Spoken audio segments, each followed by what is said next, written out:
Bien. Si, voilà, président. J'ai dit deux mots. D'habitude, on dit deux mots. Voilà.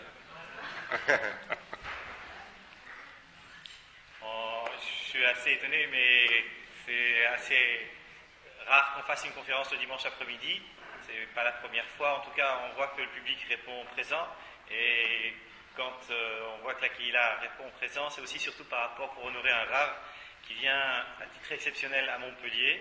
On a de temps en temps peut-être l'habitude de le voir aussi dans les émissions de José Eisenberg le dimanche matin, et aussi pour les différents shiurim qui sont donnés sur Internet. Maintenant, c'est aussi une initiative de Marcel Mekies, donc je voudrais le remercier également pour cette initiative, car dans une communauté comme Montpellier, on a quand même des rabbinim de grand renom qui viennent, et on est très heureux de vous accueillir aujourd'hui, Rav. Ça nous fait très très plaisir que vous soyez parmi nous, et on espère que, comme le thème le dit, j'espère peut-être qu'à la fin de la conférence, il y aura peut-être Mashiach. C'est sûr. Je sais, peut-être qu'il est déjà là. On dit souvent Mashiach est là. C'est-à-dire quand on commence à parler, il faut dire d'abord penser qu'il est Mashiach. On nous a toujours raconté des anecdotes de Merabanim qui avaient une valise avec leurs habits au cas où Mashiach revenait. En tout cas, je pense que vous allez nous raconter, je pense surtout aussi de belles histoires et des belles anecdotes et nous renforcer dans le limoud. En tout cas, je vous remercie de votre venue. Et on essaiera de vous avoir peut-être encore pour de nombreuses fois, hormis la télé et les chiours sur Internet, que vous soyez parmi nous avec votre présence et honorer la communauté de Montpellier. En tout cas, je vous remercie de tout cœur. Merci beaucoup. Merci beaucoup. Moi aussi, je vous remercie de m'accueillir. Je remercie M. Mekies, le président et toute la communauté.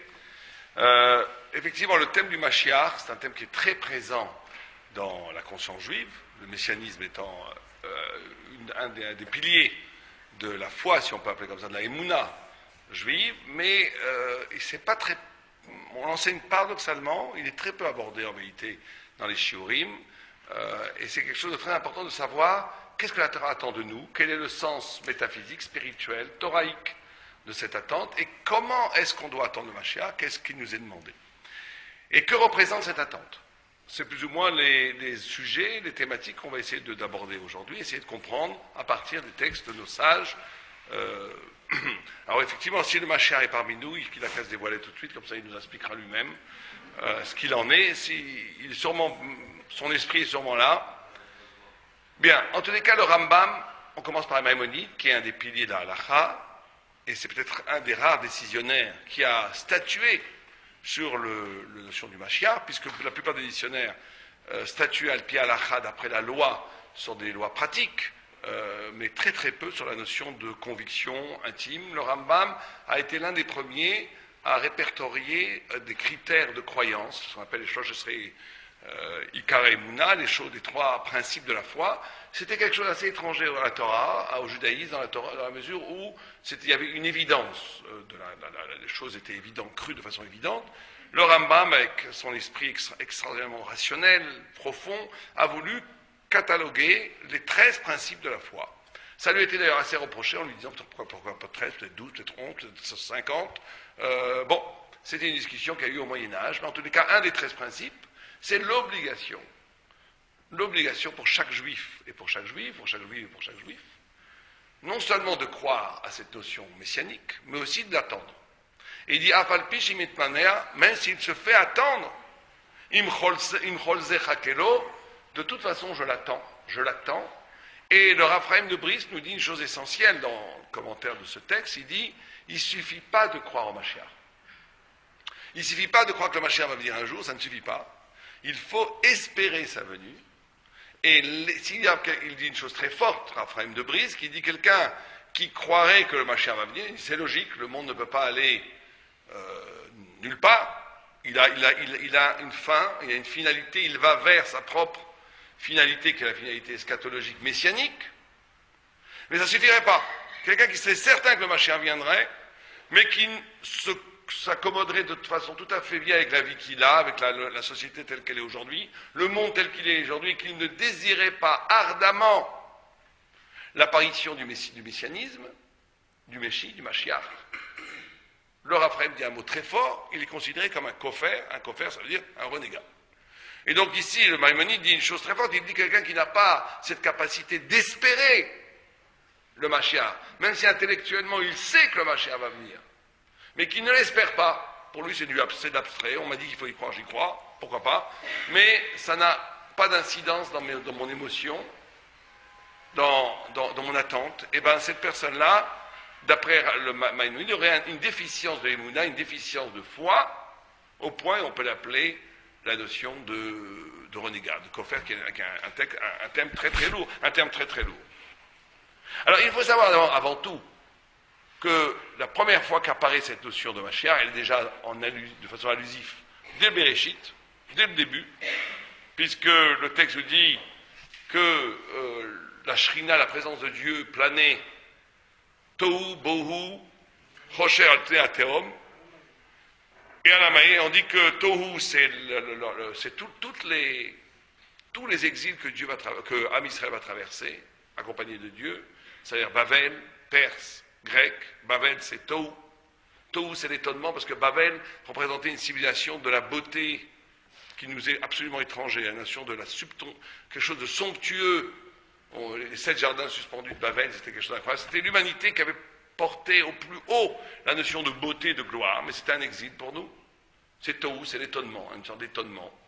Bohu, qui est la confusion, qui était l'empire perse, qui était basé sur le corps. Vous savez, la notion de vivre corporellement, c'est une notion de vivre. Vivre corporellement, c'était une civilisation qui était basée sur le fait de vivre sur le manque à être. Vivre de façon corporelle, c'est-à-dire qu'on vit tout le temps en comblant un manque. On crée des manques et on comble des manques. On crée des manques, on comble des manques. Je n'ai pas besoin de portable, tout d'un coup j'achète un portable, et mon portable devient tellement important que si je l'oublie, j'ai comme si j'avais oublié ma main. On crée des manques. Le fumeur, il n'a pas besoin de fumer, il se met à créer un manque de fumée, que s'il ne fume pas, il se sent mal. Et donc la vie, c'est de combler des manques. Ça, c'est une façon corporelle d'exister. Il y en a même qui se disputent avec leur femme. Pourquoi? Inconsciemment. Parce qu'ils n'arrivent pas à avoir une relation normale, donc ils se disputent pour faire un manque, et après on fait le shalom, on fait la paix, ça fait du bien. On vit de façon en comblant des manques. Bon, c'est une façon d'exister, mais la Torah dit que c'est une façon d'exister, c'est le corps, c'est une sorte d'hégémonie d'une logique corporelle qui a toujours besoin de remplir un vide, qui est projeté dans le psychisme, dans la pensée, et pour la Torah, c'est évidemment une catastrophe. Il y a après la Grèce, qui est la pensée, on n'en voit pas tout, on ne peut pas tout, mais qui est la pensée qui est considérée comme les ténèbres, puisque c'est une réduction du savoir au regard humain. Et après, il y a Édom, qui est la civilisation occidentale dans laquelle on vit, dont on ne voit pas le fond. On ne voit pas le fond. Et après, il y a Al-Pnei Hamaim, que l'Esprit de Dieu était sur l'eau, et ça, c'est le Melech HaMashiach. C'est le Mashiach, de façon allusive, donc dès les premiers psukim de la Torah, qui plane, l'Esprit du Mashiach plane, Roi Elohim, donc c'est pas n'importe qui. C'est lui qui incarne l'Esprit de Dieu, le souffle de Dieu. Al-Pnei Hamaim, c'est quoi cette eau? Cette eau, c'est la flaque immense des larmes d'Israël, dit le Midrash. D'où la nécessité de pleurer. Donc, ça rejoint tout à fait le Raphaïm de Brisk. Il ne s'agit pas de croire au Mashiach, il s'agit de pleurer pour qu'il arrive. Un désir. Un désir. Et d'ailleurs, les larmes, la notion de larmes renvoie à quelque chose de plus fondamental même que la parole. C'est-à-dire qu'attendre le Messie avec quelque chose qui est avant même la parole, qu'attendre le Messie avec l'émotion pure d'une attente. Alors c'est vrai que si on se demande pourquoi le Messie ne vient pas, on a tout de suite la réponse. Je connais peu de gens qui pleurent toutes les larmes de leur corps pour que le Messie vienne. Vous en connaissez-vous? Tant qu'il n'y aura pas ça, le Messie ne viendra pas, donc on est encore très loin. Et c'est pas dire, oui, monte Mashiachno toute la journée, que ça va faire avancer les choses. Il faut pleurer. Il faut pleurer parce qu'on ne peut pas accepter le monde tel qu'il est. Cette notion de non-acceptation du monde tel qu'il est, avec ce Chilul Hashem, cette profanation du nom divin étalée partout, avec une civilisation qui a réduit l'homme autour de 2 principes plus ou moins aujourd'hui, qui est l'économie, l'argent et le désir physique, pour être poli. C'est ça qui fait tourner l'humanité aujourd'hui. Il n'y a pas d'autres valeurs. Et ce n'est pas un hasard si l'Occident a poussé ces 2 valeurs à son maximum, c'est-à-dire l'argent et le znout, qu'on appelle la débauche, on va dire, parce que c'est des valeurs qui sont justement vides de sens. Édom, le Maharal de Prague l'appelle l'empire du vide, l'empire du rien. Vous savez, s'il y a 30 ans, vous auriez parlé en termes économiques, par exemple, je ne sais pas moi, de la santé, de la notion de santé, on vous aurait répondu au recours. La santé, c'était la santé publique, c'était un bien national qui transcendait la notion économique. Aujourd'hui, les ministres, ils vous parlent de la santé publique en termes de rentabilité. Pourquoi? Pas parce qu'ils sont plus rachats qu'avant, ou plus cupides qu'avant. C'est parce que c'est la seule valeur qui reste encore palpable. 1 plus 1, ça fait 2, l'argent, c'est la seule chose qui marche encore. Tout le reste est écroulé, il n'y a plus de valeur. Il n'y a plus de valeur. Et l'Occident a tellement poussé la destruction des valeurs, et ce n'est pas un hasard, parce qu'elle a essayé de rejoindre l'absolu, l'universel absolu dans le vide. Parce que chaque valeur, c'est particulier. Ça peut être, alors que l'argent, c'est universel. Et la débauche, elle est aussi universelle. Donc c'est pas hasard si Internet, l'espace publicitaire, l'espace médiatique, est envahi par la notion de l'argent et de la débauche. C'est pas du tout un hasard. C'est pas juste parce qu'ils sont plus lubriques ou plus cupides qu'avant, pas du tout. L'homme, il a toujours aimé l'argent, il a toujours aimé faire des bêtises. Simplement, avant, il y avait des valeurs. Ben, ces valeurs, elles n'existent plus. On arrivait juste avant le Mashiach, justement. On arrive à une confrontation entre deux universels. L'universel occidental qui s'articule autour du vide, où il n'y a plus de valeur. Donc, on partage quoi? L'espace vide, qui se traduit par l'argent et la débauche. Et l'universel thoraïque, qui est exactement le contraire, une valeur tellement forte, tellement portée jusqu'au bout qu'elle devient universelle. Le peuple juif, quand il fait quelque chose d'absolument singulier, il met les tefilines, personne n'y comprend rien, il fait Pessah. Il ne fait pas ça que pour lui, pour sa petite âme, pour sauver son salut, comme disent les chrétiens, c'est pas ça chez les juifs. Il sauve le monde, il donne un sens au monde. Quelqu'un qui ne ferait pas une mitzvah pour sauver le monde, pour donner un sens au monde, pour rédimer la création, il ne ferait pas une vraie mitzvah. Ça, c'est exactement le contraire. Et vous savez que la première personne qui a découvert la notion du Messie, c'est qui? Quelqu'un sait? Quelle est la première personne biblique qui a découvert l'idée messianique? Quelqu'un a une idée? C'est Yitzhak Avinu. Et le Maharal de Prague dit une chose extraordinaire. Il dit chez nos sages, chez nos pères, chez nos patriarches, la pensée n'est jamais loin et intimement liée avec leur essence. Par exemple, Abraham Avinu a découvert quoi? Tout le monde ça le sait. Qu'est-ce qu'il a découvert? Oui, mais il a découvert quoi comme concept fondamental? Le monothéisme. Que Dieu a créé le monde. Pas simplement le monothéisme, parce que le monothéisme, en réalité, c'est pas Abraham. Tout le monde, on dit ça dans les livres d'histoire, mais c'est faux. Parce qu'il y avait Malki Tzedek, il y avait Adam Arishon qui avait aussi le monothéisme. Il y en a beaucoup qui avaient le monothéisme avant. Par contre, il a découvert la notion d'un Dieu créateur et d'un Dieu qui intervient dans le monde. C'est-à-dire, il a découvert le Dieu juif, on va dire, le Dieu juif. Pas le Dieu voltairien, grand organisateur de l'univers, le Dieu juif. Le Dieu qui a créé le monde et qui intervient. Mais justement, vous avez dit Chesed, ce qui est extraordinaire, le Maharal dit, si Abraham Avinu est celui qui a trouvé que Dieu a créé le monde, c'est parce qu'il est Chesed.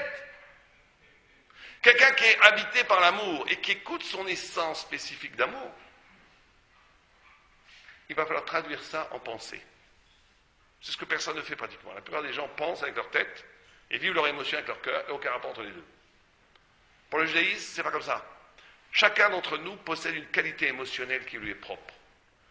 Une poésie intérieure dans la façon dont il voit le monde. Chacun d'entre nous. Aucun homme n'est semblable. Comme chaque visage, la Gemara dit Moshe Partsufim lo shavim, Kam deot lo shavim. De la même façon que les pensées, que les visages sont chacun uniques et singuliers, la pensée de chaque homme, les déot, les concepts de chaque homme sont absolument spécifiques. On ne voit pas ça tellement, tout le monde pense la même chose. Pourquoi est-ce qu'on ne pense pas?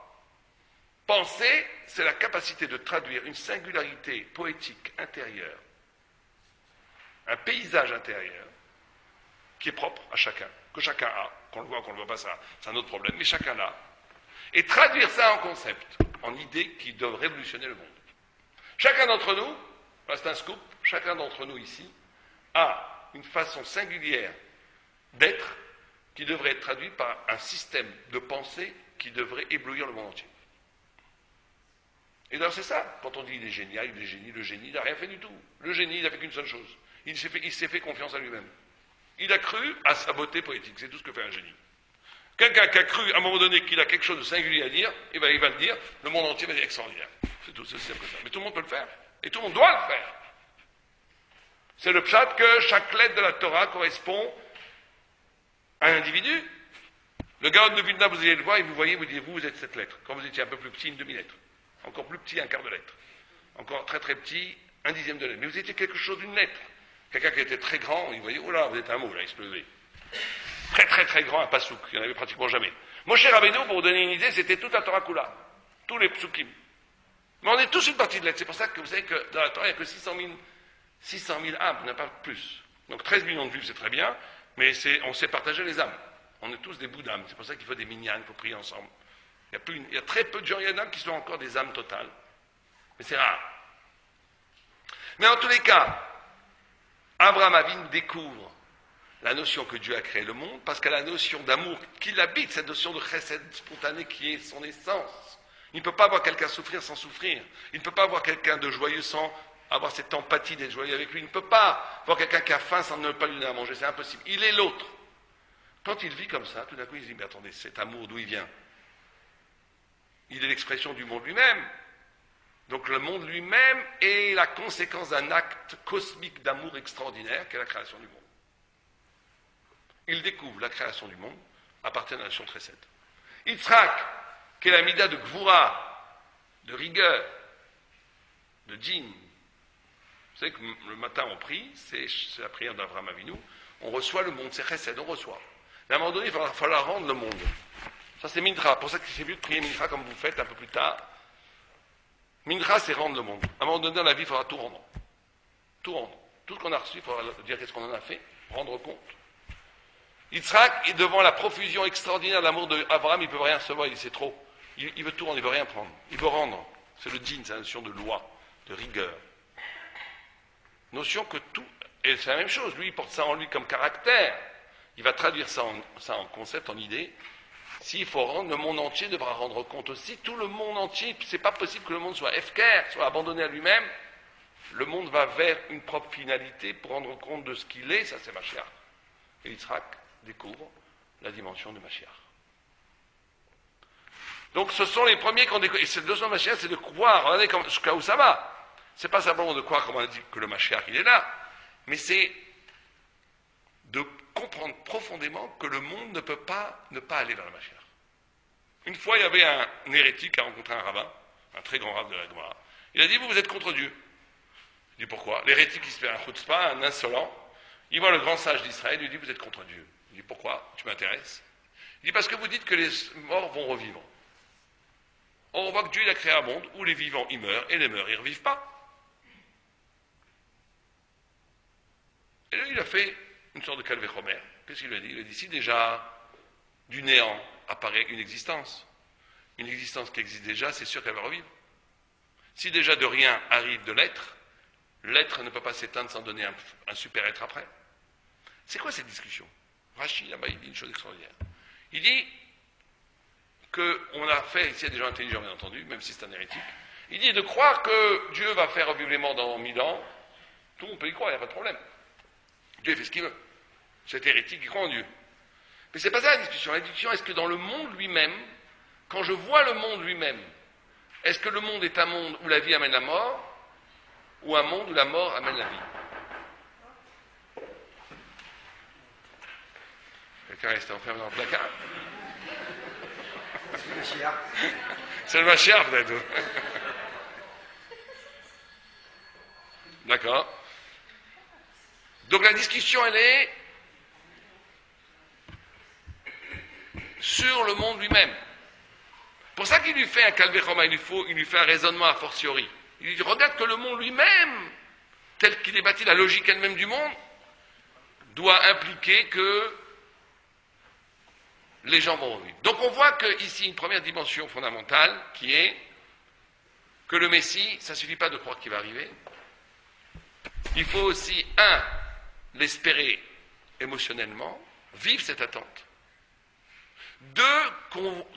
Ne pas pouvoir concevoir un monde qui n'amène pas le Mashiach.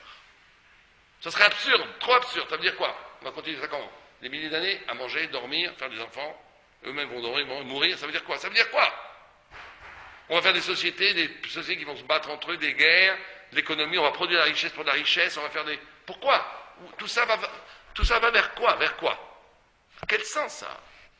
Si on réfléchit un tout petit peu sérieusement, quel sens ça a? Vivre pour vivre? J'avais un arabe qui disait celui qui faisait du sport, et pour mourir en pleine santé. Bon. Mourir en pleine santé, c'est très bien, alors. Quel sens ça a de continuer à créer des civilisations, des sociétés qui produisent de la richesse, où tout le monde mange? Quoi, on va dire, voilà, les gens, ils sont nés, ils ont mangé, ils ont dormi, ils ont procréé, ils sont morts. C'est ça le sens de la vie? C'est ça le sens de l'existence? Ça ne peut pas être ça. C'est pas possible. Le monde va bien vers une finalité, il a bien un sens. C'est comme ça qu'il faut croire au Messie. Que c'est impossible autrement. C'est pas dire Dieu il fait ce qu'il veut. Bon, Dieu bien sûr qu'il fait ce qu'il veut, mais ça c'est pas. Le Rashi il dit mal à nous be'emunato. Qu'est-ce qu'on s'en fiche de ses croyances? Qui croient que Dieu peut. C'est pas ça qu'on nous demande. On nous demande de voir dans le monde lui-même que c'est impossible autrement. Bon, on va voir. Ça donc à première vue on dit qu'il faut attendre le Messie tous les jours. Et sinon on a un renégat. Or il y a un autre texte, absolument étonnant, dans Tani, qui pose la question, est-ce qu'il y a des Kohanim parmi nous? Quelqu'un est Kohen ici? Ah, bravo. Est-ce qu'un Kohen a le droit de boire un petit verre de vin de nos jours? La Gemara pose la question. Il y a une vue qui dit non, il ne peut pas boire du vin le Kohen. Pourquoi? Parce que peut-être le Messie va arriver tout de suite. Il va nous construire un temple, plus rapide que Bouygues. En une demi-heure, le temps va arriver, et on va besoin de vous pour faire les... Et vous savez qu'un Kohen qui avait bu un révillite de vin, c'est vraiment pas beaucoup un révillite, c'est 86 millilitres, c'est 8,6 centilitres. C'est donc un grand verre, enfin un boc de vin. Comment on appelle ça? Bon, un verre de vin. D'accord? Non, il y a un mot pour le vin, comment on dit? Un ballon, ah, voilà, un ballon de vin. Un gros ballon de vin. Voilà, un petit ballon. Dès qu'il a bu un ballon de vin, il peut plus officier dans le temple. Donc la Gemara dit, de nos jours, les Kohanim ne peuvent pas boire du vin. Interdit. Pourquoi? Parce que peut-être le machin va venir, et on va construire le temple, et s'ils ont bu du vin, ils seront plus cachers. Une vue comme ça. L'autre dit non, ils peuvent aller dans la halal, et heureusement pour vous, elle n'est pas comme celle-là. On peut boire un Kohen, peut boire du vin. Et la Gemara, elle dit non, il peut boire du vin, parce que ça fait des années qu'on l'attend, il n'est toujours pas là. Une Gemara, ce serait quelqu'un qui dirait ça, je dirais hérétique. Et Rashi, encore pire. Rashi dit que ça fait des années qu'on l'attend, Veshema ibane lo chayshinan. Que peut-être que le temple va être construit aujourd'hui, lo chayshinan, il faudrait traduire, on n'est pas rochesh, on prend pas ça assez au sérieux pour qu'il ne voit pas de vin. Si c'était pas Rashi, c'était pas une Gemara, vous dites, hérésie, brûlons ce livre qui profère des choses comme ça, on vient de dire il y a 2 minutes, qu'il faut attendre le Messie tous les jours, que si on n'attend pas le Messie tous les jours, on est un renégat. D'un autre côté, on te dit non, le Kohen il peut pas boire du vin, parce que ça fait tellement longtemps qu'on l'attend, il n'est toujours pas venu, que Mistama il va pas venir aujourd'hui non plus. Donc allez-y, dans les Chaim, bonne santé, buvez votre ballon. Même 2 ou 3 ballons, il n'y a pas de problème. Contradiction dans les textes mêmes. Il y a 2 minutes, on nous disait qu'on était un renégat. Si on n'était pas capable d'attendre le Messie, ben on te dit oui, mais l'Ochashinan. Et Mistama, il ne va pas venir. Comment c'est possible une chose pareille? Alors, il y a plusieurs réponses à ça. Il y a une réponse qui est, que moi j'apprécie, on va la dire quand même, qui est donnée par certains rabbiniques contemporains, qui disent qu'il y a une différence dans la vie entre la halakha et la emuna. Au niveau de la foi, tu dois croire qu'il arrive toutes les secondes. Mais au niveau de la pratique, la halakha qui est la loi pratique, là, on va d'après le réel. D'après le réel, il y a des probabilités qu'il ne va pas venir aujourd'hui, donc on peut boire du vin. Bon, ça c'est très mauvais comme réponse parce que ça coupe la halakha de la emuna, de la foi, et la Torah est toujours une unité des choses. Mais la vraie réponse en vérité, c'est ce que dit Raphaël de Brisk. Il dit qu'en vérité, c'est 2 choses différentes. Il y a un impératif de croire que le Mashiach, d'attendre le Messie tous les jours. Il faut bien comprendre. Il faut attendre le Messie tous les jours. Qui va venir, on ne sait pas quand il va venir. Il peut venir aujourd'hui, il peut venir dans 2 ans, il peut venir dans 10 ans. Je n'ai pas d'obligation de croire que le Messie va venir dans 1 heure. Mais j'ai besoin d'attendre que le Messie va venir, tous les jours. Imaginons un homme qui a été emprisonné dans une prison, et dont la libération dépend du bon vouloir de Staline ou de Moubarak ou de ce que vous voulez, d'un dictateur. C'est lui qui décide. Tous les jours, cette femme qui est très amoureuse de son mari, elle attend que son mari sorte. Elle attend, mais elle ne sait pas qu'il va sortir demain ou aujourd'hui. Elle sait très bien que ça va peut-être prendre 10 ans, 20 ans, 30 ans, 2 ans. Donc il y a une notion d'attendre le Messie tous les jours. Il faut l'attendre. Ça ne veut pas dire qu'il va venir aujourd'hui. Donc voilà, Mistama il ne va pas venir aujourd'hui. On a bien vu, il n'est pas venu hier. Mistama il ne va pas venir aujourd'hui. Mais il faut l'attendre. Il faut l'attendre de façon désespérée tous les jours qu'il vienne. Et donc cette notion d'attendre, elle est fondamentale pour le juif. Parce que vous savez que le juif, c'est pour ça que les juifs ont toujours fait des révolutions. Parce que le juif porte en lui cette dimension-là qui ne peut pas accepter le monde tel qu'il est. qui sent qu'il y a plus que le monde dans le monde, que le monde est porteur d'une dimension d'au-delà du monde, au-delà de l'être, plus forte que le monde qu'on voudrait nous vendre. Vous savez qu'aujourd'hui, il y a une idéologie chez les intellectuels, français notamment, mais pas que français, américains aussi, occidentaux, que des grands espoirs de changer les lendemains meilleurs, de changer l'humanité, elle n'a apporté que des catastrophes. Ce qui est vrai d'ailleurs. Les grands espoirs communistes ont fait 60 millions de morts, à peu près. Entre Staline et Mao, on tourne 60 millions de morts. La population française massacrée, imaginez. Les nazis, en parlant pas, les marchemanes, c'était aussi, il y a un espoir d'un nouvel homme. Tout le temps, l'espoir d'un nouvel homme a amorté des catastrophes à l'humanité. Donc il y a une pensée depuis 20 ans, 30 ans, avec les nouveaux philosophes surtout, qui a été une pensée de dire, écoutez, c'est plus la peine d'espérer, parce que l'espoir, ça amène que du malheur. Donc acceptons le réel tel qu'il est. La démocratie parlementaire et le capitalisme sont le summum de l'humanité, tout va bien, il n'y a rien à espérer autre que ça. Et donc on est arrivé à une pensée où il n'y a plus rien à espérer. Chas Shalom, le juif ne rentre pas là-dedans. Il ne croit pas que le changement va passer par le politique, par la révolution politique. Il croit que le changement va venir avec le Mashiach. Mais la nécessité de ne pas accepter le monde tel qu'il est et d'espérer un meilleur monde, il reste intact, absolu pour chaque juif. Il est fondamental à la conscience même d'une humanité juive. Sans ça, on est tous matériels, on n'est que ce qu'on est une chose, on est un animal, on tombe dans la matière. La notion d'espérer un dépassement de l'être, il est fondamental à la conscience juive telle qu'elle est. Pour être un juif, on a besoin de ça. On a besoin de ça. Sans ça, on trahit l'essence même de l'espérance juive. Am Israël s'appelle Am Asiré Tigva, les prisonniers de l'espoir. Espérer. Toujours, la Tigva, c'est un des colonnes vertébrales, l'espoir de l'identité juive. Donc, vous comprenez, il faut espérer le Messie tous les jours. Ça fait partie de la Emouna. On est obligé, sinon on est un coffre. Maintenant, quand est-ce qu'il va venir, on ne sait pas. Ça fait partie, cette non-savoir fait partie intégrante de l'espérance messianique. Être capable de faire entrer dans notre vie une notion de non-savoir. On ne sait pas. Mais on sait que ça va arriver. C'est sûr que ça va arriver quand, on ne sait pas. Vous savez que même Yaakov Avinu, quand il a donné les brachot, il a cru voir le Messie. Il a cru que qui était le Messie. Il a vu le Messie. Il a cru que c'était le Messie. Quand il est mort, il a dit les Shwatra Kiveti Hashem. Qui c'est qu'il a vu? Quelqu'un sait? Dans sa vision prophétique. Il a vu Shimshon. Que c'est Shimshon dans la Bible? Samson et Dalila. Samson qui n'est pas du tout comme dans les films, un beau gosse un peu niais, un peu bébête, avec des grands cheveux. C'était un gadol dans Israël, c'était un grand initié, un prophète, un immense sage d'Israël, prophète. Et lui, pourquoi il a cru que c'est le Messie? Parce que le Messie est toujours seul. Le Messie est toujours seul contre la multitude. Samson se battait seul contre les armées phéniciennes. Pas phéniciennes. En français, on dit philistines. Palestiniens, philistins, on dirait. Mais en vérité, ils venaient de Grèce, de Phénicie, mais bon, je ne sais pas si de Phénicie, mais ils venaient de Grèce, mais c'était des peuplades qui ont envahi vers le 8e siècle. Il s'est battu seul contre des armées. Parce que c'est ça le Messie. La notion d'élection, c'est d'être seul contre la multitude. Et d'ailleurs, chacun de nous porte une notion messianique. Et la notion messianique, la dimension messianique est en nous, c'est comment chacun d'entre nous a l'obligation de sauver le monde seul. Chacun d'entre nous est investi d'une hauteur, d'une dimension, d'une mission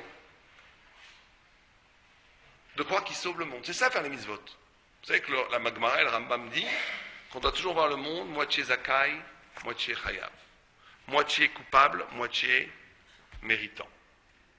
Comme si le monde à cet instant-là a 50% de faute, 50% de mitzvot. On doit se voir nous-mêmes moitié-moitié. Ce qui d'un point de vue statistique est impossible. Comment voulez-vous qu'à chaque instant, le monde entier soit moitié-moitié, que moi aussi je sois moitié-moitié. Et donc quand je fais une mitzvah, qu'est-ce que je fais? Je pousse la balance vers le bien. Et si je fais une avéra, qu'est-ce que je fais? Tout le monde comprend que c'est une attitude dans la vie. C'est comme ça qu'on doit vivre. Je fais une avéra, je détruis le monde. Je suis en train de faire basculer le monde dans le mal. Je fais une mitzvah, je suis en train de faire basculer l'univers entier dans le bien. Ça, c'est la notion individuelle du Messie. Chacun, quand il fait une mitzvah, il fait une avéra, il est seul contre le monde, contre la multitude, il est en train de donner le sens au monde lui-même. Bon. Seul. Le Messie, il y a 4 dimensions dans le Messie, très très importantes. On va s'arrêter 5 minutes avant d'aller un peu plus au fond des choses, mais quand même. Le Messie, d'abord, il doit venir, il faut plusieurs conditions. 1, il doit venir de David Améler, de la tribu de Yehuda, et il doit être le fils de David Améler, de père en fils. 2, il doit avoir du nez. C'est-à-dire que quand il sent quelqu'un, il sait qui il est automatiquement. 3, il n'a jamais fait de péché, il ne peut pas être un Baal Tchouva. 4, il fait des miracles avec la bouche. Pas besoin de faire des combinos kabbalistiques, la bouche. 5, c'est un immense Talmid Chacham. Et il vient sur un âne. Bon, alors on va essayer d'expliquer ça rapidement, parce que je vois que le temps passe beaucoup plus vite que je pensais. D'abord, il doit venir de David, qui est le roi d'Israël, mais sa mère vient de où? De Moab. Moab, c'est une convertie, sa grand-mère. C'est Ruth à Moabite. Et c'est pas simplement une simple convertie. C'est Moab, c'est quel gamatria, messieurs? C'est combien Moab, en chiffres?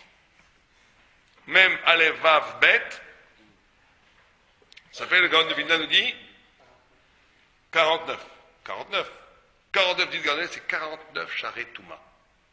Moab, comme son nom l'indique, ça vient d'un inceste. C'est Lot qui a été avec sa fille et qui a donné Moab. Le peuple de Moab vient d'un inceste. C'est-à-dire qu'il n'y a pas plus impur que Moab. On dit que les 49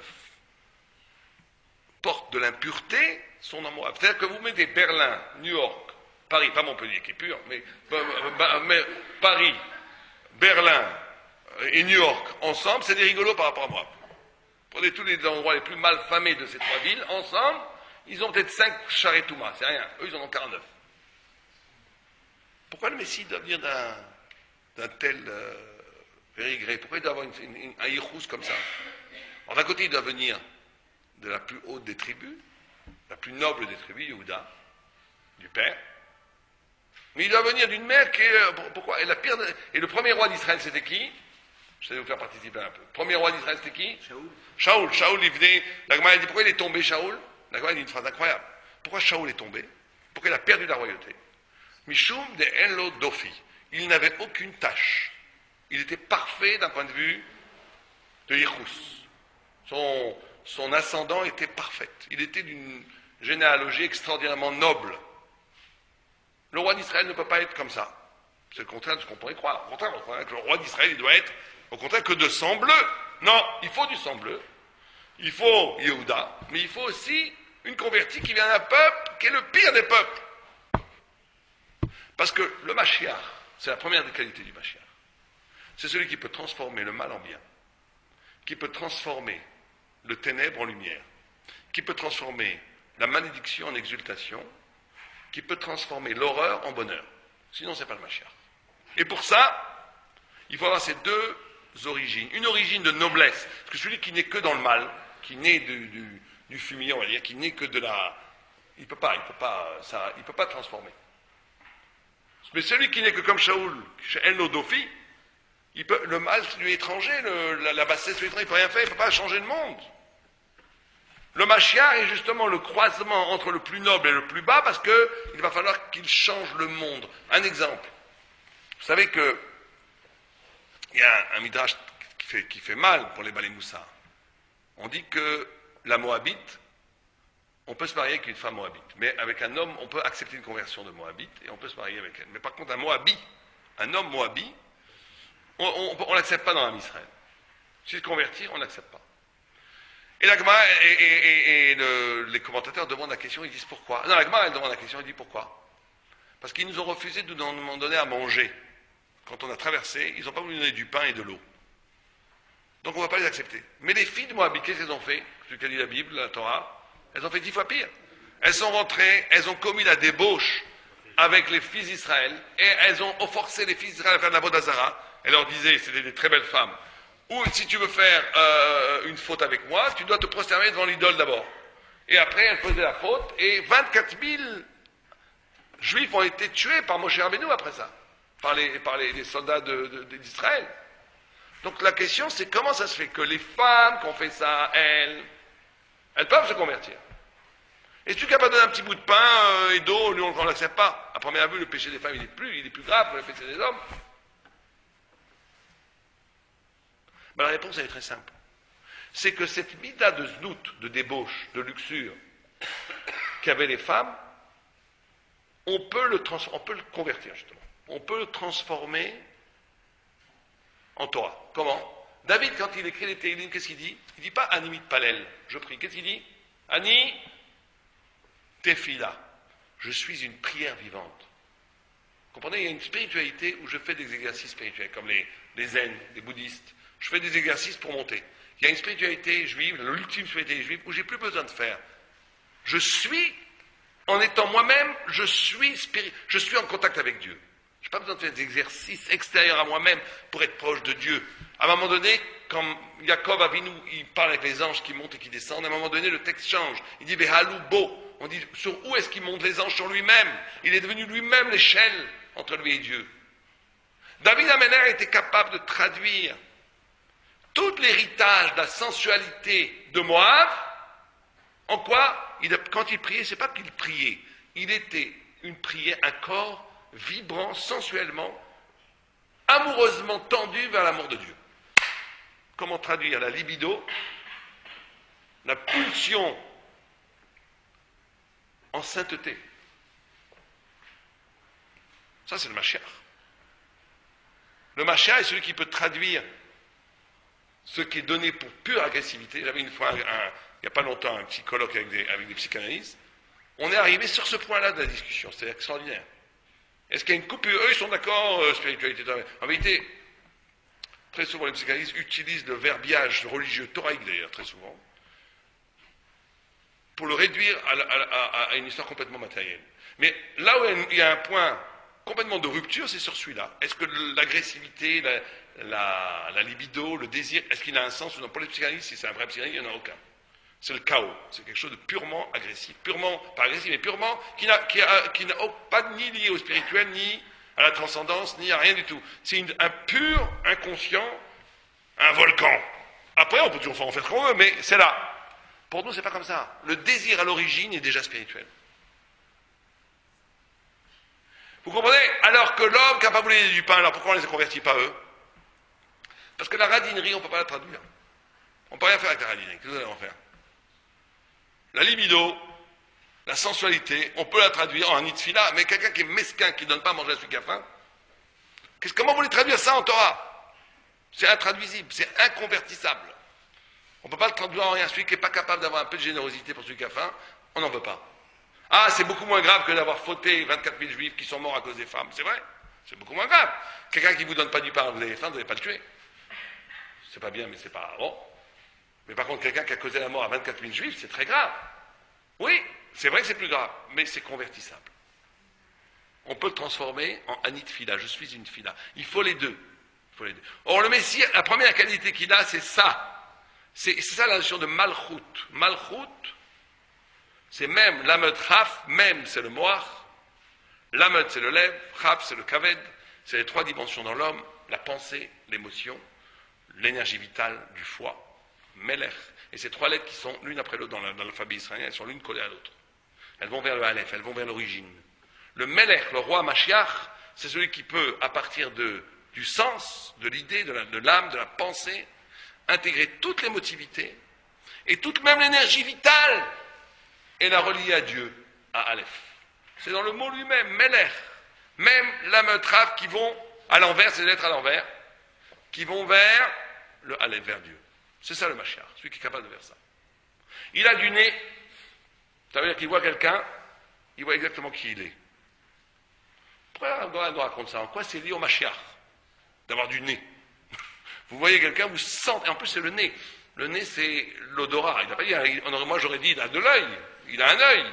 Il voit quelqu'un, il voit qui il est. Non, il a du nez. Quel rapport avec le nez? C'est quoi l'odorat?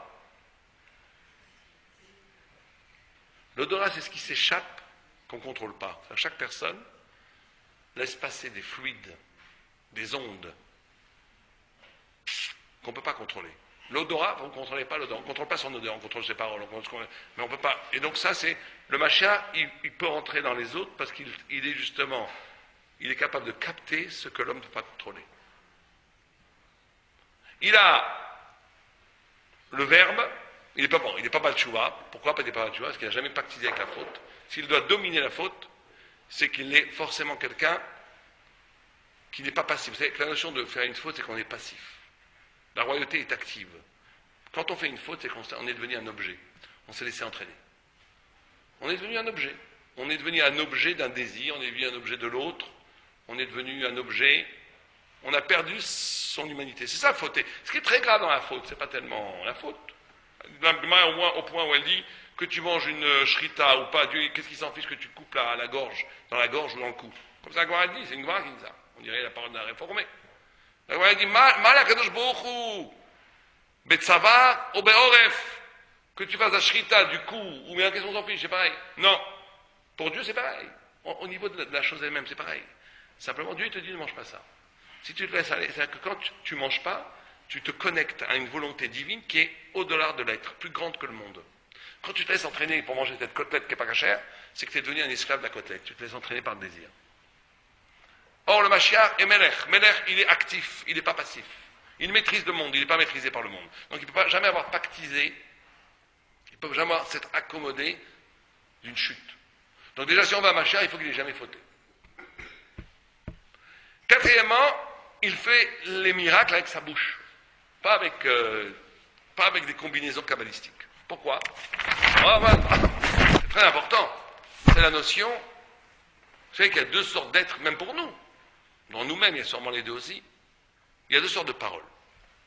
Il y a une parole qui est la plupart du temps utilisée par les hommes et par les femmes, qui est une parole qui est esclave de l'être. Ça veut dire, la parole n'est là que pour décrire ce qui existe. La parole n'est là que pour décrire ce qui existe déjà. Vous avez une parole qui n'est que descriptive, qui n'est qu'à commenter, qui n'est que la littérature, qui n'est que passive, encore une fois, parce qu'elle réagit à l'être.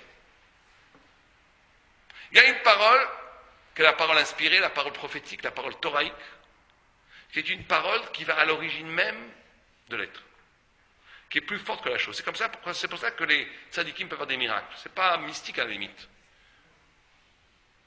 Le monde a été créé en hébreu dvar, qui veut dire une chose, c'est le même mot qu'une chose et une parole, c'est la même chose. Le monde a été créé avec une parole.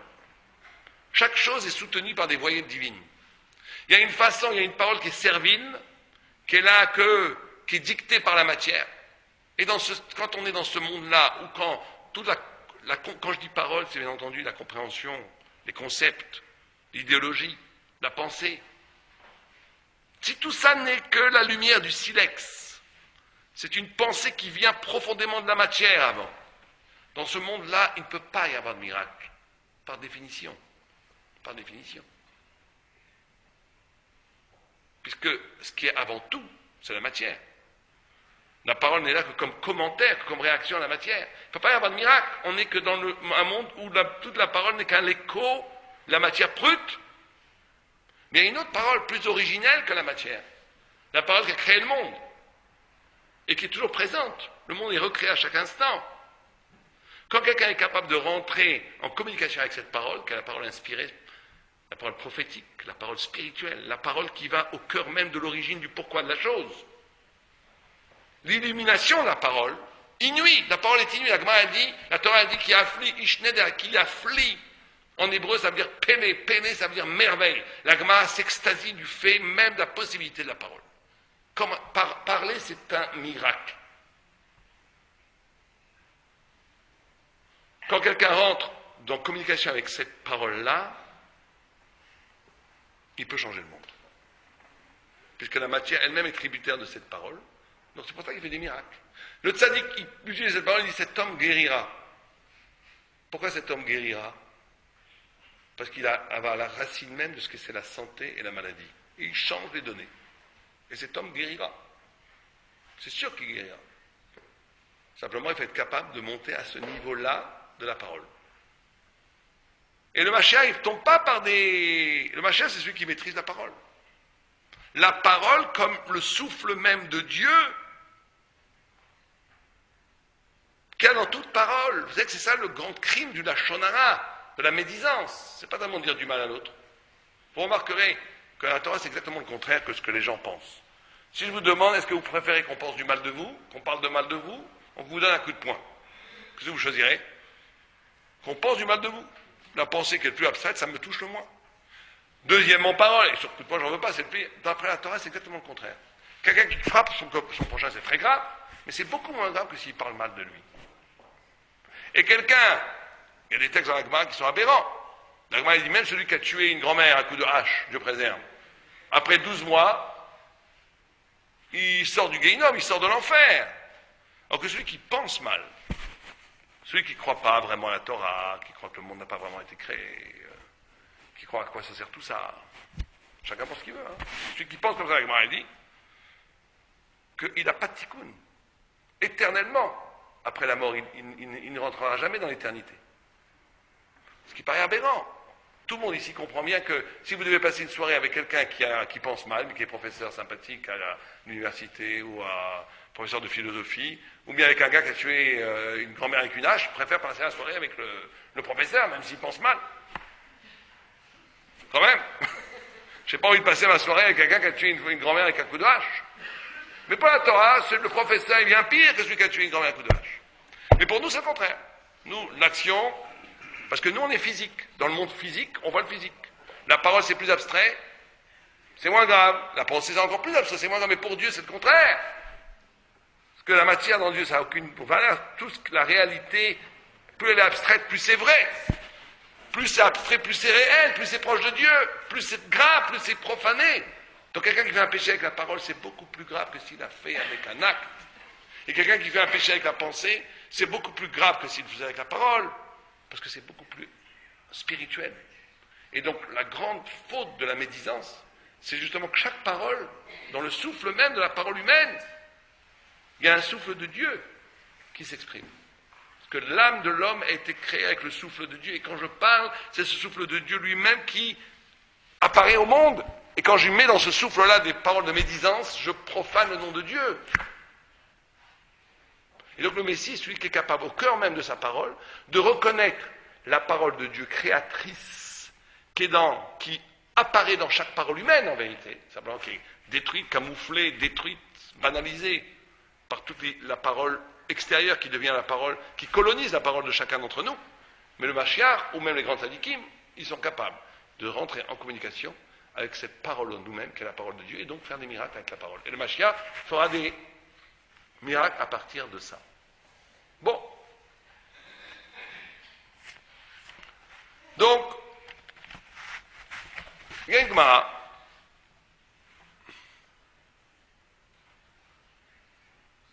où une fois dans la Gemara, il est écrit comme ça. Une fois, Rabbi Yoshua ben Levi, le grand Rabbi Yoshua ben Levi, a rencontré Eliyahu Hanavi. Il lui a demandé où est-ce qu'il est le Mashiach. Il lui a dit, il est au port de Rome. Il est au port de Rome. Il lui dit, comment je vais le reconnaître?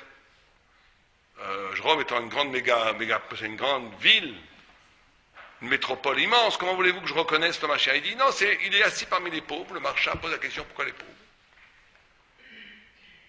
Et tous les pauvres, quand ils enlèvent les pansements, ils enlèvent tous les pansements d'un coup. Lui, il enlève les pansements un, et après il se repense, et après il enlève le deuxième, et un. C'est comme ça que tu vas le reconnaître. Et il arrive, il reconnaît le Mashiach parmi les pauvres, et il lui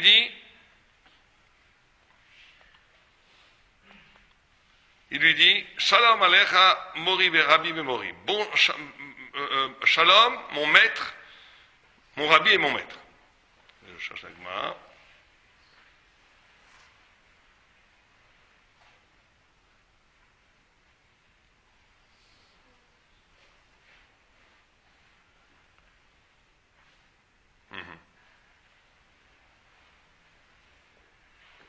Shalom Alecha Rabbi Veori. Amarle Shalom Alecha Bar Levi.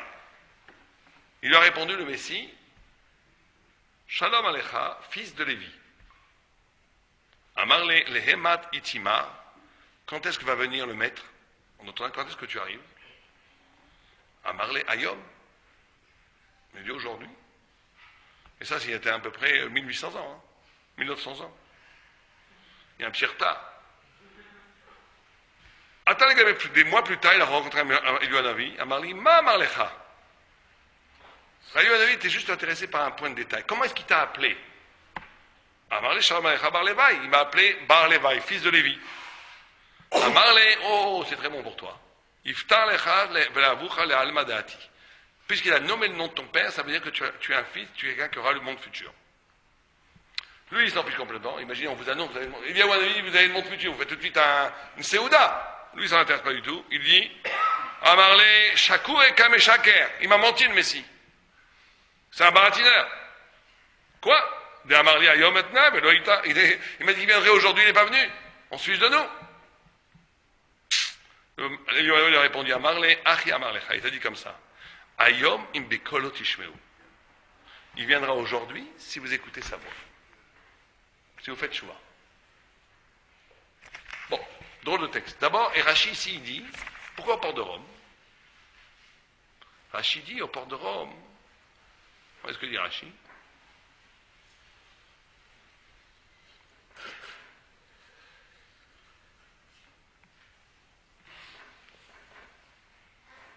Niré. Rachid dit Niré, c'est rare quand Rachid dit Niré. Il me semble, dit-il. Les mots, il semblait à mes maîtres plutôt. L'Obe Pétar Harir Mamar. On ne parle pas d'une ville de Rome simplement. Et là, Gan Eden, on parle du paradis. Kedeget Kol Haolam, qui est en face du monde entier.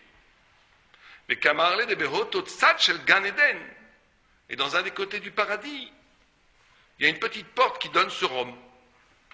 Et c'est là-bas où le Mashiach est assis. Tout d'un coup, le Rashi nous rentre cette histoire de Gan Eden, qui est collée à Rome. Alors là, on tombe dans... C'est bizarre, non? Gan Eden qui est collé à Rome. Bon, alors on va aller vite.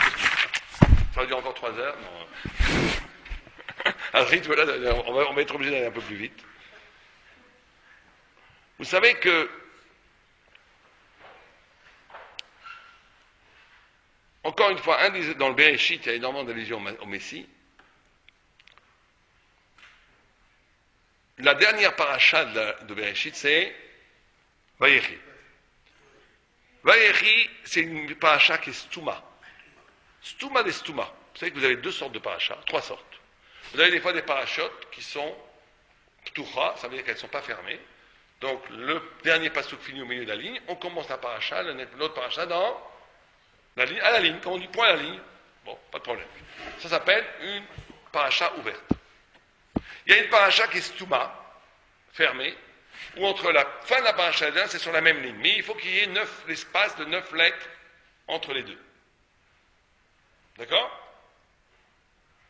Et il y a ce qu'on appelle, c'est la seule vayechi, qui est stouma des stouma, qui est fermée de la fermeture, qui, elle, n'a même pas ces 9 lettres. Ça continue comme si rien n'était. On ne voit pas du tout. Quand vous avez lu dans le Sefer Torah, vous lisez Vayechi, on commence la fin de Vayechi, Shmot Tuk, au milieu du Pasuk. Il n'y a pas de coupure. Aucune coupure. Alors, chaque fois la notion de Stouma, de paracha fermé, elle vient nous indiquer qui est bouché, caché, l'origine des choses. Vous savez que 9, c'est 3, 3, 3. C'est les 3 façons, comme on a parlé, les 3 façons dont Dieu se manifeste, l'origine, l'emsa et la finalité, on va dire le pourquoi, sauf Maaseh B'Marchavatri là, au début même il y a Réchit, une intention du pourquoi. Il faut bien que ça passe par des voies pour arriver, et la finalité, d'accord? Quand on ne comprend pas, quand il y a une disharmonie entre ces 3 choses-là, on est dans ce Stouma. Par exemple, quand un tzaddik souffre,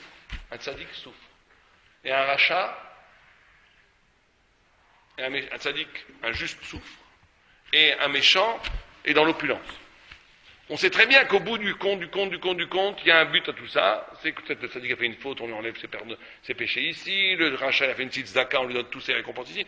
Il y a des explications à tout, bien entendu. Mais au moment où on vit cette chose-là, il y a une contradiction entre le but et le moyen. On ne voit pas pour le moment le but ni la finalité. On voit le contraire. On voit dans le monde d'ici-bas, souvent, que le tzaddik souffre. et que le rachat, tout va bien pour lui. David Ameller, il disait des fois que cette question-là a failli le faire tomber. C'est moi que c'est une question qui a taraudé tous les grands, même Moshe Rabbeinu. Moi, David Ameller a dit, j'ai failli tomber quand j'ai vu que le tzaddik, sa femme, lui cache les assiettes sur la tête. Ses enfants partent en cacahuète. Lui, il n'a pas un sou. Il est malade. Et c'est un tzaddik. Le rachat, sa femme l'adore. Ses enfants sont très gentils avec lui. Il a plein d'argent. Il a dit, quand il a vu ça, David Ameller, il a dit, mais j'ai failli tomber. Jusqu'au moment où il est arrivé au temple. Quand il a vu le temple, il a dit, j'ai tout compris. Le temple, c'est cette notion de hod, cette notion où la vérité devient évidente. Où les choses deviennent évidentes, on comprend tout, il n'y a plus de questions. Jusqu'à que je suis arrivé au temple, quand je suis arrivé au temple, j'ai tout compris. Mais en tous les cas, à un moment donné, on ne comprend rien. Ça, c'est Stouma. C'est quand l'origine lui-même est complètement déconnectée avec ce qui se... Je comprends plus, ça n'a plus de sens. Qu'est-ce qu'on fait? On ne sait même plus pourquoi on est là. C'est que très souvent, quand les rabbinim essayent de faire le shalom entre des couples qui vont mal, une des méthodes thoraïques qu'ils emploient, c'est très important, c'est essayer de dire, on s'arrête 2 minutes. Pourquoi vous êtes épousés il y a 30 ans? Mais j'ai oublié. Alors prenons 2 minutes. Pourquoi? Ah oui, je me souviens, il avait cette qualité-là, il avait cette qualité-là, j'avais beaucoup aimé ça. Et il faut retourner au pourquoi, revitaliser l'origine. Et là, ça remet ensemble. Très souvent, on fait, très souvent même dans plein de choses. Au début, c'était formidable, on se lance dans une aventure. Tout d'un coup, on est à l'envers de l'aventure. On a fait ça on a fait une synagogue pour faire la paix, pour que les gens soient bien entre eux. Enfin, pas ici, Dieu préserve, mais dans un endroit. Tout d'un coup, les gens se disputent entre eux, tout va mal et tout ça. Ça sert à quoi? On a fait une synagogue pour le shalom, pas pour se disputer. Mais très souvent, on est victime de son succès. Dans le business, c'est pareil. On avait un but au début. On est entré dans une autre histoire, et cette histoire a complètement perverti le pourquoi on a fait les choses. On n'est plus du tout là-dedans. C'est vrai qu'aujourd'hui, il y avait par exemple, en Inde, parce qu'il y avait une grande mode au début, ça s'appelait les mini-prêts. C'est-à-dire qu'ils prêtaient très peu d'argent à des pauvres pour qu'ils puissent faire un business et tout. Microcrédit. Au début, très belle pensée. Développer une économie qui va pouvoir aider des millions de pauvres à s'en sortir. Très bien. Or, le microcrédit aujourd'hui est la cause première des suicides en Inde. Parce que c'est devenu un gros business d'abord, et ça génère beaucoup, c'est devenu un immense business, et en plus, les gens empruntent pas pour manger, ils ne peuvent pas rembourser, parce que les taux sont très hauts en réalité. Proportionnellement aux riches, ils payent plus, enfin, les taux d'intérêt sont plus hauts que les gros, et parce que c'est vrai que c'est pas grand-chose pour nous, mais pour eux c'est énorme, et les gens sont expulsés de chez eux, enfin, c'est devenu une arzariout, terrible. Alors qu'au début c'est très bien, mais on est entré dans une logique économique qui a fait oublier le pourquoi au début on a fait ça, qui a trahi le propos du début. Et c'est toujours comme ça dans la vie. Ça, c'est l'exil. C'est ça le stouma. C'est que ce qui se passe après trahit, camoufle, cache, détruit le pourquoi des choses. Mais stouma du stouma, c'est encore pire. Stouma du stouma, Baïri, qui est le Mashiach d'ailleurs, ça gomme, ça efface. On n'a même plus le sentiment qu'il manque quelque chose. Quand vous lisez Baïri, on continue comme si c'était la même chose. La trace même de l'oubli est effacée. C'est pas qu'on a oublié, c'est qu'on se rend même plus compte qu'il y a de l'oubli. Quand on les finit Baïri, on a l'impression qu'on finit Shmot, qu'il n'y a plus de secret. Vous comprenez? Or, c'est la même chose dans la vie. C'est-à-dire que la notion de, vous voyez, on ne voit plus, c'est quand on ne voit plus. Quand vous voyez une flamme, on a l'impression que la flamme, c'est un objet, qu'elle ne bouge pas. Alors que tout le monde sait que la flamme, on ne voit pas de flamme. La flamme, elle est détruite. C'est une autre flamme. Chaque seconde, il y a une autre flamme. On voit la matière, on a l'impression que c'est une matière solide. Or, la matière, on sait que c'est fait de toutes sortes de choses, ça change toutes les secondes. Abraham Avinu, il voyait le monde brûler. Moshe Rabbeinu, il voyait le monde brûler. Ça veut dire quoi voir le monde brûler? C'est ne pas tomber sur l'hypnose de l'illusion d'une matière qui se présente comme absolue, constante. Alors, c'est complètement faux. Mais nous, on voit que c'est constant. Mais c'est complètement faux.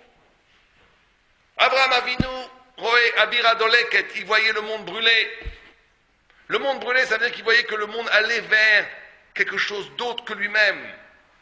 Et que le Yetzer Hara, le Satan, il veut toujours nous faire voir comme absolu ce qui est éphémère. Et donc, le grand secret, c'est ça qu'il faut bien comprendre. Vous savez que dans cette paracha de Vaïchi, il y a cette histoire où Yaakov Avinu réunit tous ses enfants.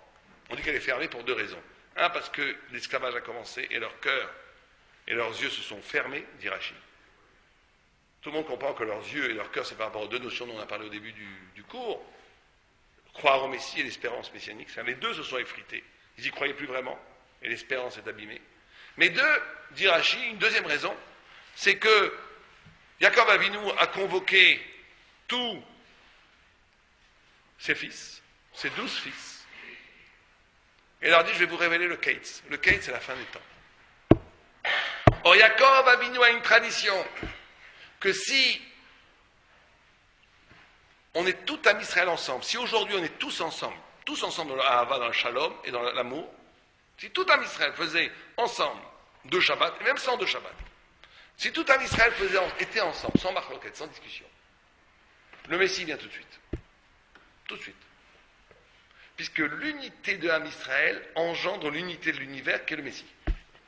L'unité de Ham Israël, par définition, a pour cause l'unité métaphysique du monde qui prend comme figure le Messie lui-même.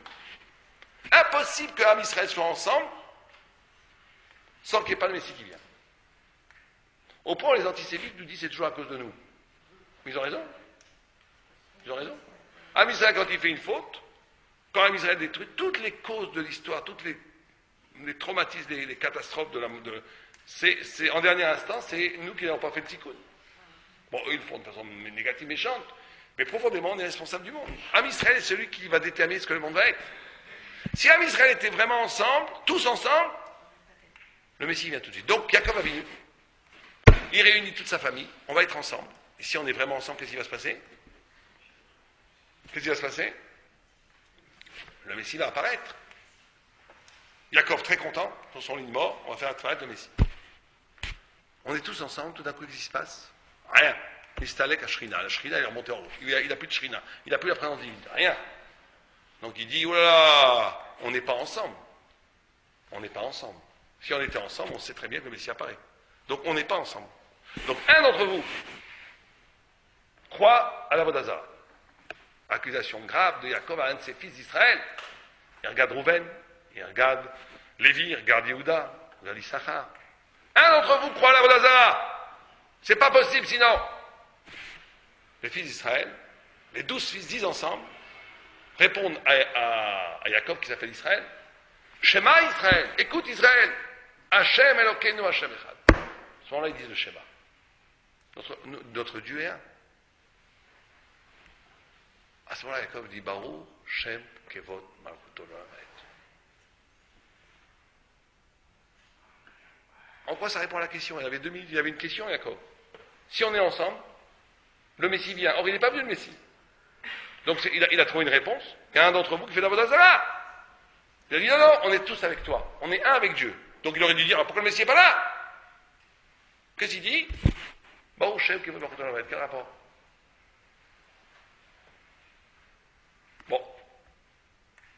La réponse, on la donnera l'année prochaine, parce que on va prendre encore 5 minutes juste pour essayer un petit peu d'aller vite, mais essayer au moins de répondre à ces questions fondamentales. Deuxièmement, Vayechi, la fin de Bereshit finit avec quoi? Quelqu'un sait la fin de Bereshit, c'est quoi? La mort de Yaakov et quoi? Et surtout son enterrement. Son enterrement très grand à Hebron, où il y a eu un deuil colossal qui se sont faits par les nations d'ailleurs. Et c'est ça qui va préfigurer la venue messianique. On dit que Maaseh Avot Siman Lebanim, tout ce qui s'est passé, vous savez que tout ce qui s'est passé dans nos patriarches s'est passé au niveau individuel de Ham Israël. C'est extraordinaire de voir ça. On peut réécrire toute l'histoire juive à partir de Abraham, Isaac, Yaakov, les 12 tribus. Tout. Aujourd'hui, par exemple, on est à l'époque où on reprend. Justement, on est dans Vayechi, on est à la fin, quand on ramène le corps de Yaakov mort sur la terre d'Israël. Ce n'est pas du tout un hasard que le sionisme politique laïque a été laïque, parce que c'était prévu. Le Ham Israël revient sur sa terre comme un corps mort, un corps sans esprit, un corps sans Torah. Ce n'est pas du tout un hasard si on est monté en Israël comme un corps mort, sans Torah. C'était prévu. Mais pourquoi ça doit se passer comme ça? Pourquoi est-ce que le Messie, qui est la fin des temps, doit passer par on fait monter un corps mort? Pourquoi? Au contraire, un corps vivant. C'est parce que c'est ça le grand secret. C'est que le Messie, c'est celui qui, justement, qui ne peut pas, que même la mort ne peut pas avoir raison de lui. Toute la notion du Messie, on a dit au début que le Mashiach est quelqu'un qui peut transformer l'obscurité en lumière. Le Mashiach, la notion messianique, c'est comment l'obscurité elle-même devient, elle est une matrice pour la lumière elle-même. Comment les ténèbres les plus opaques doivent rendre compte à un moment donné de Dieu lui-même. Comment dans le juif, le plus assimilé, le plus éloigné, le plus loin de la Torah, il y a quelque chose encore de juif en lui, toujours. Toujours. Moi, une fois, j'étais à Beaubourg, avec ma kippa, centre de Beaubourg, je ne sais pas si vous connaissez à Paris, une sorte de bibliothèque très branchée à l'époque, je pense que ça il y a 30 ans. Et j'y allais là-bas pour voir des livres, pour un travail que je devais faire pour la yeshiva. Tout d'un coup, je vois un bonhomme, communiste, il s'appelait Zarutsky, ou je vois un Polonais, 40 ans, un vieux bonhomme, 50 ans qu'il n'avait pas fait Yom Kippour. Il parlait, il était Maïn Goya, c'était la fin des haricots, il n'y avait plus de juifs en lui, rien. Il m'a vu, j'ai vu ses yeux s'allumer. Maman, ses yeux s'allumer. Moi, j'étais un jeune homme, j'étais à la yeshiva, qui part. Il est venu, il commence à me parler en yiddish, je lui parlais un peu en yiddish et tout. Il était comme un fou de rencontrer un juif. Et on a parlé que de Torah, alors, tout ce qu'il dit, j'y crois pas, mais il était, dès que je partais, il était triste. Il attendait le lendemain, il avait rencontré un juif. Il était tellement juif que c'était incroyable. Alors qu'on parle de gars 40 ans au Parti communiste, qui voulait rien, qui voulait plus entendre parler de judaïsme. Il est resté, il était plus juste que moi. Je promets qu'il était plus juste que moi. Il était juif. Par tous les pores, sa judaïsme, elle sortait. Il n'y a rien à faire, un juif est un juif. Ça, c'est Mashiach. Mashiach, c'est comment aucune chose, c'est l'indéterminé d'Israël. C'est qu'il n'y a pas de possibilité de détruire. Même la mort ne peut pas détruire l'espérance messianique. Et il faut justement que le Messie naisse d'une mort. Il faut revenir comme un corps mort. Il faut justement que l'évidence de la vérité ne soit pas « Ah oui, on sait qu'il y a de la vérité parce qu'il étudie la Torah. Ah, on sait qu'il y a de la vérité parce qu'il est gentil. Ah, on sait qu'il y a de la vérité... » Non, non, non. Il n'y a plus rien. Il n'y a que de la mort. Et bien le Messie, il est là. Il est plus fort que la mort. C'est ça le pshat de Rashi. Rome et la porte du Gan Eden sont collés. Rome, c'est la civilisation qui va tout tuer. L'empire du vide, dit le maral de Prague. Qui va rendre, il n'y aura plus rien, bientôt, il n'y aura plus de valeur, il y a encore quelques valeurs aujourd'hui. Bientôt, on va vous dire, vous savez que la grande force de l'Occident, de l'idéologie occidentale, elle tient à deux mots aujourd'hui. Deux mots. Ces deux mots, c'est pourquoi pas. Pourquoi pas? On vous dit, mais l'homosexualité, c'est un problème, pourquoi pas? Et ça, c'est un problème, pourquoi pas? Toi, tu vis, pourquoi pas? Bientôt, on va tuer des enfants, on va dire, pourquoi pas? Ah, aujourd'hui, ça nous scandalise, tuer des enfants. Mais il y a 30 ans, vous aurez dit des choses qu'on dit aujourd'hui, pourquoi pas? Vous aurez scandalisé tout le monde, vous n'aurez pas pu imaginer qu'on aurait dit pourquoi pas. Et aujourd'hui, on dit pourquoi pas. Dans 20 ans, 30 ans, on dira pourquoi pas, si le Messie n'est pas là, pour des choses bien pires encore. Le pourquoi pas est l'arme fatale. C'est très dur de répondre pourquoi pas. Allez répondre à pourquoi pas. C'est très très dur. On dit pourquoi pas. Ouais, pourquoi pas? Pourquoi pas? Mariage homme-femme, mariage homme-homme, pourquoi pas? Quelqu'un me disait, voilà, bientôt, Mozart, la musique de Mozart, ou bien. C'est pareil, pourquoi pas? Qui vous dit que ça c'est pire que Mozart? L'art moderne, l'art abstrait, participe à cette destruction de la valeur. Tout le monde comprend que l'art abstrait, il y a des choses très belles dans l'art abstrait, très intéressantes. Mais quand même, le grand mouvement de l'art abstrait, c'est quoi? C'est qu'aujourd'hui, on vend. J'ai été au musée, justement au musée d'art moderne qui est à Beaubourg, vous allez voir ça. Vous avez un mètre comme ça, le maître de Boston a acheté 2 millions de dollars. C'est quoi un trait? Bon. Bah oui, c'est possible, moi je vous fais ça, voilà.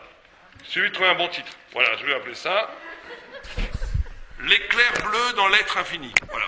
Ça vaut 7 millions de dollars. Pourquoi pas? C'est une idée. Ça veut dire quoi? Ça veut dire qu'il n'y a plus de valeur. C'est le vide. Mais le vide, il est partout. Quand on va arriver au vide, le plus radical, quand on va arriver au vide le plus radical, le plus vertical, au cœur même de ce vide va apparaître le Messie. Et il faut que ça soit comme ça. Au cœur même, parce que le Messie, quand il peut enlever ses rubans une fois, il peut arriver à chaque instant. Il n'est pas le produit de l'histoire. Il n'est pas un produit à la Hegel, ou que l'histoire va créer un positivisme à la Auguste Comte, où le monde va vers la perfection. On a vu ça, on a vu que le XXe siècle était censé être l'apogée du progrès humain, a amené les pires barbaries, la Shoah et d'autres choses. Il n'y a pas un siècle plus barbare dans toute l'histoire de l'humanité. Vous savez que le XXe siècle a fait 80% des morts par la guerre de toute l'histoire de l'humanité. 80%, c'est très fort. Entre la Shoah et Mao, on a le compte. C'est-à-dire que, on voit que c'est pas comme ça que ça se passe. C'est pas l'histoire qui va évoluer vers le... Non. Le Mashiach va naître d'une déchirure du tissu de l'histoire pour faire apparaître... C'est ce qui est écrit dans le texte. Ça dépend quoi. Il y a une autre intrigue qui se trame. Il y a une autre histoire spirituelle qui se fait. Ça va dépendre de nous. Si vous écoutez sa voix, si on fait tchouva, on fait bien le mitzvah. Vous êtes en train de faire une mitzvah, vous donnez un tzedaka à celui qui a besoin d'un peu de tzedaka. Vous souriez à votre mari qui est un peu déprimé, vous le faites pour lui, ou à votre femme. Vous faites un petit peu la vaisselle quand votre femme est trop fatiguée. Ça a l'air de rien, vous êtes beaucoup plus efficace que Obama. Beaucoup plus efficace que Obama. Vous êtes en train de changer le monde beaucoup plus qu'Obama, beaucoup plus. Vous comprenez? Parce que l'intrigue réelle est en train de se faire derrière l'évidence de l'être. Chaque chose que vous faites venir le Messie. Quelque chose de bien que vous faites vraiment de façon désintéressée. Et il va naître justement, c'est cette trame-là, à un moment donné, toute l'évidence va être tellement vide qu'elle va crever presque par elle-même, et la vraie histoire va apparaître. L'histoire morale qui a été faite par chacun d'entre nous. Et il faut que ça se fasse comme ça. Il faut arriver au bout de l'apparence. Il faut traverser la mort. Le Messie est celui qui est capable de traverser la mort. Yaakov, son nom, comme l'indique, c'est un des noms d'Israël. C'est Yud, futur. Kov, ça veut dire la malédiction, la mort. Yaakov est celui qui est capable de donner un futur à ce qui est donné pour mort. On a toujours annoncé la mort d'un Israël. Toujours. Vous aurez vécu chez Pharaon, on aurait dit, vous n'avez pas parié un kopek sur un Israël. En Babylonie, pareil. Chez les Perses, pareil. En Grèce, en parlant pas. Chez les Roms, alors le Rome avait l'air d'une civilisation immortelle, et des peuples juifs dispersés, finito. L'Empire romain, on ne le voit même plus, il reste plus que des ruines, et nous, on est toujours là. Ce sera toujours là. Là, on est en train de nous dire, ça y est, on va avoir le Hezbollah au nord, les frères musulmans au sud, la Jordanie, ça va être la... Oui, c'est sûr, mais bon, nous, on sera toujours là. On prendra peut-être la valise un petit peu, tout, mais chaque le machin, on sera toujours là, ça c'est sûr. C'est la promesse. C'est Yud-Kov. Yud-Kov, c'est Yaakov, le futur à la mort. Parce nos racines métaphysiques, elles sont liées à Dieu, et Dieu, c'est immortel. Mais justement, c'est l'indéterminé. Si on est juif à cause de la Bet Gimel, si on est juif à cause de Tsahal, à cause même de l'identité culturelle, tout ce que vous voulez, ou l'identité religieuse, tout ça, c'est déterminé. Ça peut tomber, ça peut mourir. Ce qui ne meurt jamais, c'est la relation à Dieu. Ce face-à-face à Dieu. Ça meurt jamais. C'est l'indéterminé. C'est plus fort que la mort. Même la mort ne peut pas arriver, parce que la mort, c'est aussi une vie. La mort va enfanter une autre vie. Bon, après, il faut expliquer qu'est-ce qui s'est, on n'a pas le temps maintenant. Pourquoi Baruch Shem Kavod Malchut Olam. Je vous invite à réécouter ce cours qui sera donné de façon complète. On rajoutera la demi-heure qui manque là pour vraiment le finir. Il sera enregistré mercredi à Paris et vous pouvez l'écouter sur le site Kol Torah dont vous avez parlé, koltorah.com.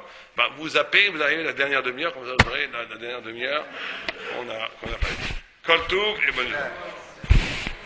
Est-ce qu'on a 2 minutes pour des questions peut-être ou pas vraiment?